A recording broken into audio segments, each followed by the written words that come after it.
Hey Wargamers, MiniGamePainter here. We're going to jump right into the Tyranids. Fast Attack. Shrikes, Warriors with Wings still suck. And even they're more expensive with a crappier armor save. I don't know why. They should have the same armor save for them being more expensive. Raveners, the same. Red Terrors introduced back in. I know they were in there, I think it was 4th edition. Which is nice because I already have the model. He gets Good for you. I know, right? He gets a free tail attack like a lot of the other ones that I didn't mention. He has this swallow that was from 4th edition as well, which is really stupid, but I don't know if it's a plus or minus. It seems like a lot of things have to go perfect in order for you to use it. So here we go. If you hit with 4 attacks and you're in base contact and no wounds roll, oh yeah, so you hit with all 4. You have to be in base contact. You forfeit your 2 wound rolls. The person gets to take an invul save if they have one. And it only works on like infantry, jump infantry, like the small ones. Can't be bulky or anything like that. And it just takes so much. So you have to hit with 4. He only has 4 attacks. So when he attacks, he gets 6 attacks. So 4 out of 6, which statistically you should get. So you forego it, be in base contact, he gets an invul save, and you eat that person. Seems like a lot has to... What happened with Eldar? Roll a 6, AP 2, magic. Everybody's got it.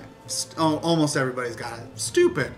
This is like, if this happens, and this just so happens to be right, and the blue moon, and the hell freezes over, then he can do this mildly okay thing.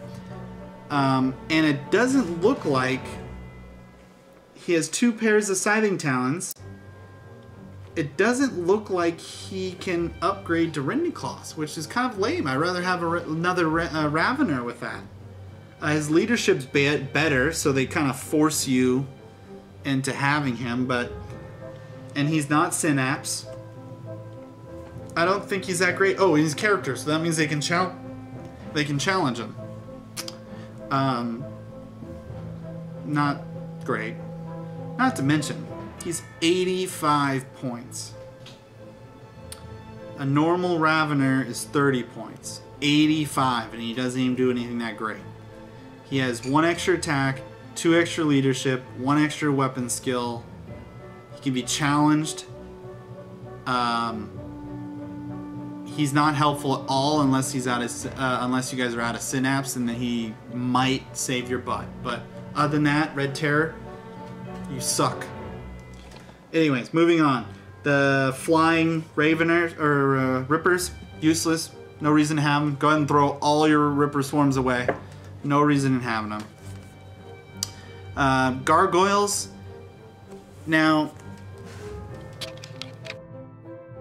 gargoyles is a strange thing. I figured they would have wanted them to be better than what they were before because they're selling them in larger amounts. So catch this. Gargoyle, you get 10 of them for 60 points. The old book was 6 points a model. So that's exactly the same thing. Right? Exactly. So you can still do the adrenaline, toxin sacks, no problem, blah, blah, blah. Here's the biggest thing that I thought was different. They have blind venom,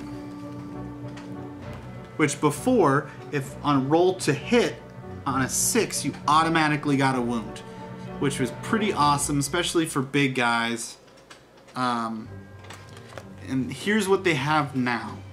In close combat, a model with this biomorph can exchange all of its normal attacks to make 1 single blinding venom attack, which uses the following profile. Strength 3, no AP, melee, blind, poison 6. So you theoretically, I mean, come on, god damn it.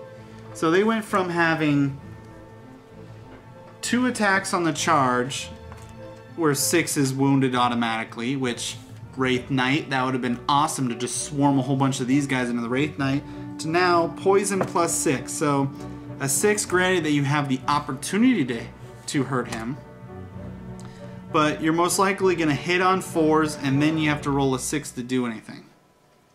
That's for 1 dice, by the way. So you just cut your chances in half. And even more so because it's now on a 2 wound versus a 2 hit. Before you had 2 dice on a 2 hit as a 6, now it's 1 dice on a 2 wound. So you're just your percentage is just plummeted for being the same price. I don't have them. I won't buy them. I was hoping that they were going to be cheaper and have the same rule or better or something. So the Harpy, new model, flying monstrous creature, which makes 3 monstrous creatures that can fly. So Tau, you're gonna have a field day with, you know, just shooting these bastards out of the sky. Harpy, 135 points, nothing special, they suck. Then you have the Hive Crone, which is another flying monstrous creature, 155 points. He has a template weapon, and he can re-roll to penetrate flyers, which I like. That's nice. But oh, and his vector strike is strength 8, which is nice. The only thing I don't like is he has a drool cannon, which is a template weapon, but it's not torrent. I hope they fix that, because why would you want a flyer moving 18 inches to magically be within 6 inches to where you can, or 8 inches to where you can lay down and template something? I think that's ridiculous. That should be changed. So that should be a torrent. I hope they change that. Spore mine clusters, worthless. And alright, so now we're going to go on to the heavy support. Number 1, Carnifex, 120 points, down from 160, so a 40-point drop. But now you're gonna be stuffing these guys full of stuff. So this is the one good thing that came out of this this codex, is that the Carnifex is, number 1, they get D3 Hammer Wrath attacks. They're cheaper. You can load them up. You're probably gonna be running them. The only thing I don't see, oh my god, oh yeah, you can run them in squads of 3 like you did before. It just was worded different. Crushing Claws are useless. Scything Talons are useless. So you're probably going to make these shooter ones, or at least replace one group of Scything Talons. Or the the Devourers with beetles or whatever. You might have those. Get 2 of those. Other than that, he's got his tail, like a lot of the other ones do. So that's it on Carnifex. So they're going to want you to buy more of those. Biovore, the same. The Exocrines or whatever, the new model. The only thing special about it is if it stands still, it gets +1 to ballistic skill, which is nice. Other than that, it gets a strength. It gets 1 of 2: strength 7 AP 2 large blast, or strength 7 AP 2 assault 6. If he's standing still, his range might be pretty. It is pretty good, so I would probably go with the assault 6 and hit on 3s, wound on 2s, AP 2. Pretty good. So they're gonna force you to buy that model. Carnifex, it's fearless, but it has synapse. It says here that there's spine banks for $5, but I couldn't find it in the book anywhere. I don't know what that is then. And then let's see, Moloch. The Trigon took a hit, but the Moloch got better. Funny how that works when the fact that everyone has Trigons and they want to sell Molochs. So what happened was that Trigon lost all the reroll to hit and everything. Moloch, when it comes out of the ground, it hits at strength 6 AP 2 blast, and then once you figured all that out, you would move the models at a minimum to where you could place the model. If there's still models in the way, you get to do a second strength 6 AP 2 blast. And if there's still models in the way, then you do a mishap. So the mishap on a 140 point creature versus 170, I could take that risk for 2 blasts of strength 6 AP 2 in a group of guys. I think that might be worth it. He also has a tail attack too, which is free, so that's good. Next is the Trigon. Prime's the same. Before, now the regular. Nothing really changed except that they got hurt with the reroll to hit, and that sucks. They used to be 200 points, now they're 190. So they gave you 10 points for that reroll to hit, which I rather have pay the 10 points for the reroll. And pretty much this is the guy that you take regeneration on 100% of the time. Most of your other characters, Carnifex, you can get regeneration. Regeneration, you're probably going to be spending a good 150 points just in regeneration on your army. So why not? 4+. Get it rune back. It's pretty awesome.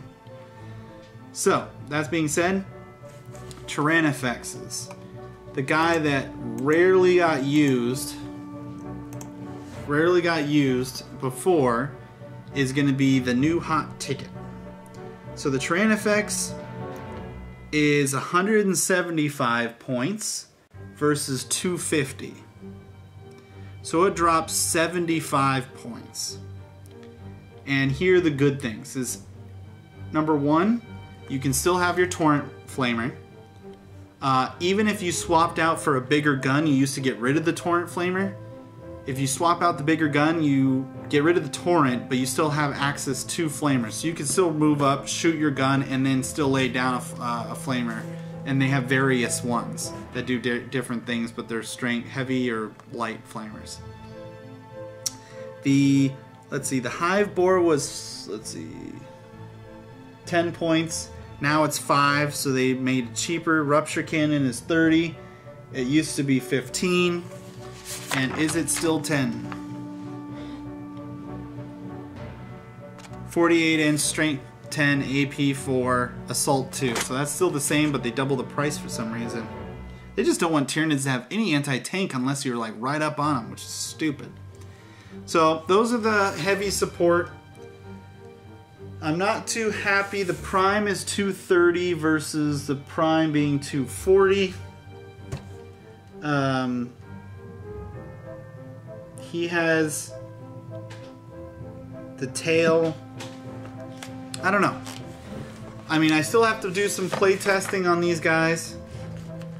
At first glance, there's nothing that really jumps out at me and goes, this is the amazing codex and this is that one unit. So I don't know what happened with Game Workshop that they have like a vendetta against Tyranids.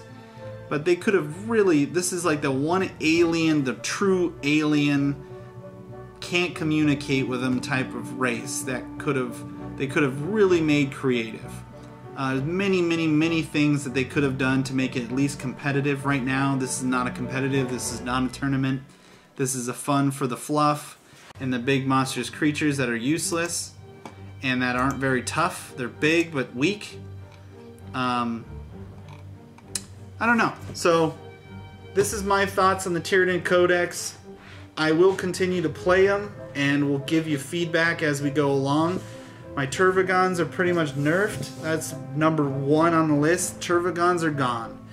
Doom gone. Parasite and Mortrex, which I was really getting used to, and I made a model for it, and I liked a lot. And I have, God, I don't even know. I think I have like 20 or 30 Ripper bases, which are now all useless. So, kind of a bummer. But, we'll see how it goes. We're going to try to stay positive, and hey, happy wargaming.